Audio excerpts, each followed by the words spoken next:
what did you make of the Zach LaVine trade? And now that it appears it's just the start and that there are other trades on the horizon before the deadline and the Bulls will embark on a rebuild. Well, they should have embarked on a rebuild already. Mm-hmm. Just even if we go to last year, and they should have taken the picks they were offered for Caruso and whatever else. I don't know if they were offered something for Vooch, but that they missed out on picks. Look, picks are the way you get better. Yes. That's what you do. Mm-hmm. Everybody's not the Lakers. The Lakers are the one franchise that can make these deals, and they make a deal every few years for a player who is either in his prime or approaching it. Kareem at, whatever Kareem was, 25 or 26, maybe 27. But Kareem still had a lot more years left to play for the Lakers. Shaq, 4 years, 5 years into his career. This is what the Lakers do. Everybody else is on a separate page.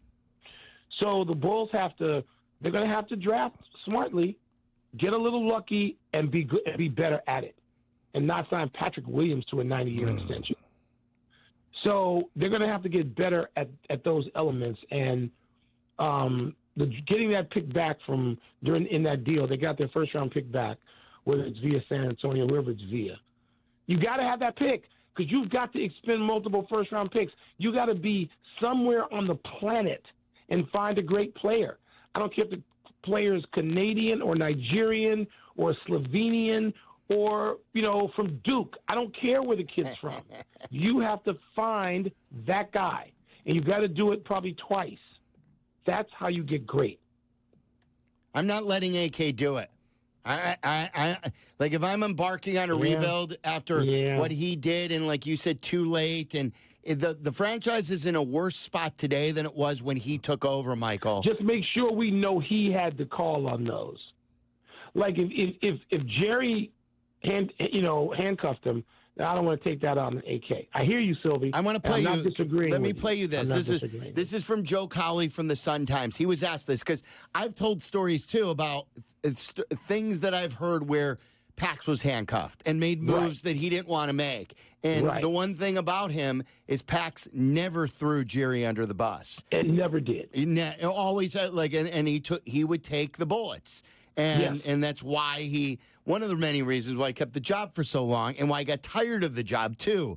But this was Joe Colley from the Sun-Times when he was asked who was responsible. Was it Michael Reinsdorf or was it AK who was responsible for the Bulls making a push to be in the play-in tournament rather than to go for the rebuild? This is Cowley's answer from the Sun-Times. That has nothing to do with Michael Reinsdorf. That was purely AK and his stubbornness and his competitiveness and not wanting to let it go. He had full autonomy to do whatever he wanted and guide the ship however he wanted, and now he's going to pay the price for it.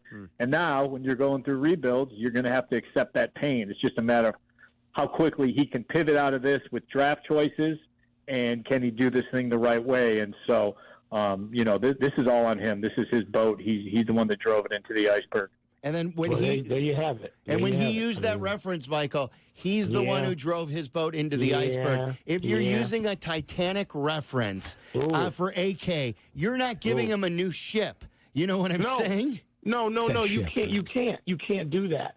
Again, my question, and if that's answered in the way that we're gonna all accept and is factual, I mean those are massive mistakes. You don't take first round draft picks for somebody that you then let walk. If you don't do that, or you trade later, whichever the case was, doesn't make any difference. You didn't cash in.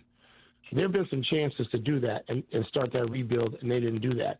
And competitiveness for what? You're gonna finish. If you play your way in, you're gonna play the Celtics or the Bucks in the first round. You getting past that? So it's just the Bulls are in an awful place. I mean, getting rid of Zach is fine. Like I said, getting that pick back it's one step in the right direction. It's just one small step in the right direction, but at least it's the right step, Michael, as opposed to missteps made last year. What does the rest of the NBA feel about this franchise? Obviously, it's not a destination for free agents at this point. But there never is. It's just South Florida and Southern California. Right. Nobody goes to other destinations. They don't even go to New York. I mean, Jalen Brunson went there because the Mavericks ignored him.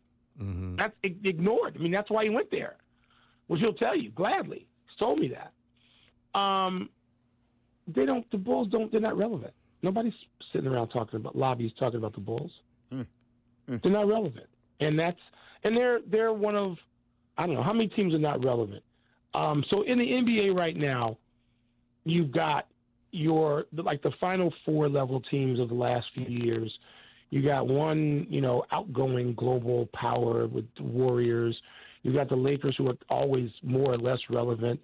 The Knicks, who are once again relevant. But you got the Bulls are one of a dozen franchises out of the 30 that are in just no way relevant. They're not. All right.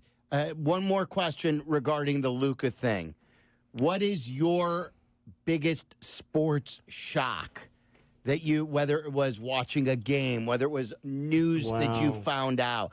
Because it took me a while to really come up with one, but Waddle was part of it. I was sitting a few seats down from Waddle, and at Game 7 of the World Series, a lot of people say it's that the Cubs won the World Series. That's not it. No. For me, it was that game when Rajay Davis hit the home run off of Aroldis Chapman. At that moment, at that time, I have never been more shocked than that moment. I'll give you three. One of them, I'm sitting in Comiskey, the new Comiskey, when it was announced that Michael Jeffrey Jordan was going to retire. Right, and he threw out the first pitch in that game. He threw out the first pitch that night. So that is my moment. That was like I wanted to just crawl all the way to my parents' house on the south side, far south side. I was just too devastated by that. The next one of them was when Scotty held up the shoe, saying, "Come on back." And Jordan in March, whatever that was, March 17 might have been the game, so maybe it was like March 13. When Jordan said he was coming back, that was another one. That was seismic. Now Scotty's throwing shoes at him. Yes. Yeah, ain't that the truth? Bartman, that was a moment that another sinking feeling. I'm describing a lot of sinking feelings. So that was one. Nothing with the 16 Cubs did that to me. I was obviously, going into the rain delay, I was walking around Cleveland, around that ballpark in a funk. Mm-hmm. But this was a jolt that I'm trying to think of another. I'll tell you one. It's a very minor. All these things are minor relative to this one. It was when the Bulls got Ben Wallace, which was like a July 4. And I was walking around the lakefront, I think, and it was announced the Bulls were going to get Ben Wallace. And they got Ben Wallace and swept Miami out of the first round of the playoffs, defending champion Miami out of the first round. And then it just didn't go anywhere. It fizzled. But anyway, there have been a few of those. Kevin Durant going to Golden State. I think that was another July 4th surprise. So there's been a few, and I'm sure I'm missing some things. But Jordan, the rumor of Jordan retiring while we're all assembled at Comiskey for a White Sox playoff game after Jordan was thrown out the first pitch, that was crippling for Chicago. Yeah, for sure. That's a good one. Michael, great stuff. Thanks for joining us a day early. All right, you guys.